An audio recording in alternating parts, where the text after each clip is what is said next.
Fit check பண்ணும்போது இந்த song மாதிரி தான் இருக்கும்னு நான் எதிர்பார்த்தேன். எடிட் பண்ணும்போது தான் தெரிஞ்சது அது கொஞ்சம் மிஸ்ஃபயர் ஆயிடுச்சுங்க. ஹே everyone, welcome to day 18 vlog. சக்ஸஸ்ஃபுல்லாக கிளைக்கோஜன் எல்லாம் டிப்ளீட் பண்ணி கெயின் பண்ண வாட்டர் வெயிட்டை கட் பண்ணிட்டோம். And tomorrow's workout is going to determine whether I'll be able to successfully break the plateau. So today also I'll be working on two muscles, chest and shoulders.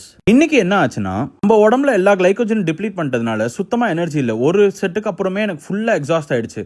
இப்படிதான் உட்காந்துக்கிட்டு இருந்தேன் ஃபுல்லா. But எப்படியாச்சும் அதை விட்டுறக்கூடாது, நம்ம பிளாட்டோவை கண்டிப்பா பிரேக் பண்ணோம் அப்படின்னு முடிவு பண்ணதுனால ஐ கெப்ட் புஷிங். இப்போ நீங்க வீடியோல பாக்குற அண்ணா பேரு ராஜ். அவர் தான் 77 ஃபிட்னஸ் செயின் ஆஃப் ஜிம்ஸ்க்கு ஓனர். 20 minutes அவர்கிட்ட நான் அடுத்தது என்ன பண்ணோம், எப்படி பண்ணோம் எல்லாமே நான் வந்துட்டு டிப்ஸ் வாங்கிக்கிட்டேன். அண்ட் ஒரு we had a big discussion about what I should do next. இந்த மாதிரி வெயிட்டா இருக்கவங்க எல்லாம் ஜிம் போகும்போது ரொம்ப ஷையா இருப்போம், யார்கிட்டயுமே பேச மாட்டோம். எனக்கு அந்த பிரச்சனை இருந்தது. Totally because of my inferiority complex. எனக்கு மனசுல என்னன்னா, இவங்களாம் பயங்கர பிசிக் வச்சிருக்காங்க, நம்ம கிட்டலாம் பேசவே மாட்டாங்க, நம்மளாம் மதிக்கவே மாட்டாங்க அப்படின்னு நான் ஃபீல் பண்ணுவேன். But I was proved wrong multiple time. என்ன பாத்தீங்கன்னா, நல்லா பிசிக் இருக்கவங்க கிட்ட போய் நானே கான்வர்சேஷன் ஸ்டார்ட் பண்ணுவேன். பார்க்க வேணா அவங்க பயங்கர ரஃப் அண்ட் டஃபா பயங்கர பிசிக் வச்சிட்டு இருக்கலாம். And you might be thinking that they won't give a damn about you. That is where we mistake them totally. They respect and appreciate your hustle and the effort you are putting. And அவங்க time எடுத்து உங்களுக்கு advice பண்ணுவாங்க, கரெக்டாக உங்களை guide பண்ணுவாங்க. இது மாதிரி பண்ணும்போது என்னால் நிறைய கற்றுக்க முடிஞ்சிருக்கு. அப்படி நம்ம பழைய ஜிம்ல மீட் பண்ணவர் தான் விக்கி சாரோ ப்ரோ.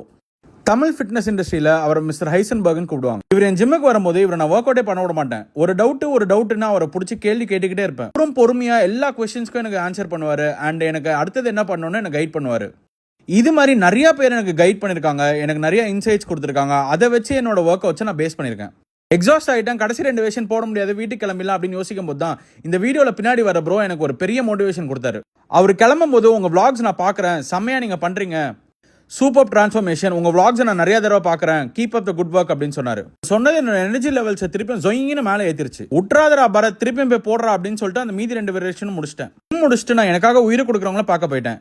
சிக்கனும் எக்ஸும் வாங்கிட்டு வீட்டுக்கு வந்துட்டு இன்னைக்கு இதான் நம்ம பண்ண போற ரெசிபி. கரெக்டாக 200 grams மெஷர் பண்ணிக்கிட்டேன். பட் ஆனால் குக் பண்ணாத கரெக்டாக 150 grams தான் வந்துச்சு. இன்னைக்கு நம்ம 125 grams தான் ரைஸ் சாப்பிட்டோம். சாப்பிட்டு கொஞ்ச நேரம் கழிச்சு திருப்பி பசிதுன்னு ஒரு காஃபி ஒரு ரஸ்க் சாப்பிட்டேன்.